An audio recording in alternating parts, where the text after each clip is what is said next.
This is Paul Slackus. We're back in our studio now. There's our light, one of our lights. We have more lights up there. And no longer good news because we're in Manhattan. And they're making skateboards in here. And Dan Seagrim? I can only think of Seagrims. I'm sorry, because I like Seagrims. And my son works in that building sometimes. So with all these thoughts about alcohol, the question is it wise to have a lot of alcohol and to go into a skateboard? That's my first question for you. If you know what you're doing, okay, but you really got to know. You gotta know what you're doing, and you gotta have. If you're a little tipsy, that's all right. But too many, I wouldn't say it's too safe. Don't go there. Yeah, I hear you, Dan. So tell me what is happening in here. There's our books and everything. I know we got a brother here. Your name again? Remind me. Hi, my name is Jeff. Hello, Jeff. How you doing? I'm all right. This Jeff helped us when we were moving out of here immensely. Carrying some heavy stuff that this old man couldn't handle. All right, Dan, back to you. Okay, and your other friend here working over here, your name is? These are two of our... Hey, hi, how you doing? Good. All right, good. So we had part of the whole team and so on. So tell us what you're doing. So, take a look here. My partner and I designed, built, and we're now shipping the first ever electric snowboard. Snowboard, yeah. So it looks similar to a skateboard. There's 2 extra wheels. But the main difference is, besides the fact that these are a little wider, the motorized component is these caster wheels. And caster wheels, similar to the kind of wheel that you push on a shopping cart. Yeah. And when you push it, they'll right themselves to whatever direction you're going in. So basically, we took that technology and we invented a way to power these caster wheels without the use of wires.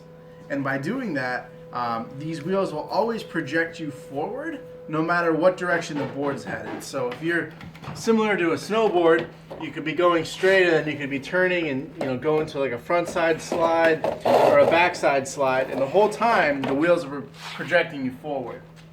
Well, that's good because I'm known for my backward moves and for falling down. So does this keep you more stable, would you say, also? Yeah, it does. One of the things that's nice about this is you control your speed via hand remote. So unlike on the slopes where you're kind of a little bit at the mercy of how steep the hill is, right? You can control how fast or slow you go. There's a brake, so instead of on a mountain, usually if you don't know what you're doing to stop, you just fall down. This, you can just pull back on the acceleration and you'll slow to a stop. Doesn't a mountain though itself, because of the angle of a mountain, doesn't that take you naturally? You can literally, if you stop, ish. Yeah, so you can what do they call those? Right. So one of the ththings that really emulates or is similar about our board and snowboarding is. And I've never snowboarded, so I really don't know. So I have skied. when you're on a snowboard, you're going straight, and then if you want to stop, or even on skis, you'll turn and you'll dig your edge into the snow, and the harder you dig, the faster you'll stop. Right. Similar on this board, if you can, it might be hard to see, but these center caster wheels are actually lower to the ground than these wheels. So if I step on this, you'll see that I'm actually rocking back and forth. Similar to a snowboard where you would have your board is kind of concave so that you're always riding on either your back edge or your front edge. And similarly, when you want to stop on this, although we do have an electric brake, if you turn and slide and dig your heels in or dig your toes in, the friction of the wheels on the pavement will actually let you slide to a stop. Now, snow comes in little, comes in big, it comes in tall. How do we negotiate that? It comes in ice. Well, luckily there is no ice. The one thing that I would say about this board is that concrete is usually a little harder than snow. So you wear pads, on a mountain, you could usually fall if there's powder, no big deal. But this thing, it is an electric snowboard. It doesn't actually ride on the snow. It rides on the street. It basically. What? Oh, then I got this all confused. I apologize. No. So when you call it a snowboard, I'm thinking only snow. Are you saying, because my next eventual question was going to be, you have wheels and you got 6 wheels on this thing, and I was going to say, how does a wheel work in snow? So I have this wrong. This is not Right. for So the snow. basically, the dream Sorry. and the goal of our company was Yeah. to bring the snowboarding experience that you can only get on a mountain into the lives of everyday people. You know, myself, my partner, we both love snowboarding, but 80% of the year we're either can't afford to go or there's no snow, and in that case, you can't ride on a snowboard or skis without snow. So this basically brings the mechanics and the feel of snowboarding off the mountain into your regular day Oh, life. wow. Okay, that's cool. All right, I'm glad we clarified that for me. Probably no everybody else probably understood it 6 minutes ago. It's just, the age and everything, No, I'm just kidding. So hopefully.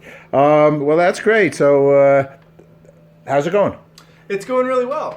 We're in over 30 countries at the moment. Wow, We founded the company about 3 years ago, and we've been shipping for about 8 months.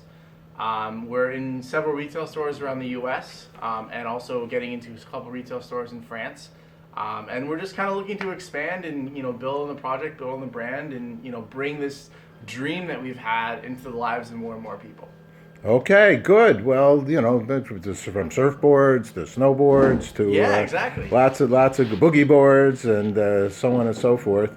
Our buddy was one of the first guys that created surfboards, Awesome. and he also helped create the International Day of Water with the United Nations. So Phil's surfboard. So we would have had one here if I was still here. Yeah. So it's all good. What's good news for you, Dan?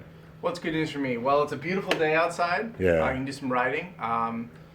So in the grand scheme of things in the U.S., things aren't looking too great, but there's a lot of awesome environmental, boards like ours and things like that are coming out to try to revolutionize the way that people get around and at the same time save the environment. So I think that being able to be a part of that change and be a part of that future is great and really exciting. Super. Last question, just because we're very involved with world peace. We celebrate and do a lot for the International Day of Peace. In fact, we wanted to get all the surfers in the world involved. Maybe we can get all the snowboarders on the snow and on the concrete connected too. Is 193 countries agreed to a Day of Peace. So we've asked thousands of people, what does peace mean to them? So if you don't mind, what does peace mean to you, Dan? It's a good question. I think it means to me where everyone can get along and collaborate and make new things and create new ideas. And have a healthy, meaningful discussion and even debate without resorting to, violence or, various more severe ways of disagreement. Beautiful. Yeah. Good stuff. What's the website? You have one? Yeah, website is leiftech.com, leiftech.com. Check it out. We have a bunch of videos, more diagrams and things explaining how the board works. You can buy boards there. You can set up test rides. If anyone's in New York, come by. We'll show you how the board works and give you a tour and everything like that. Fantastic. Okay, Dan, thanks so much for sharing.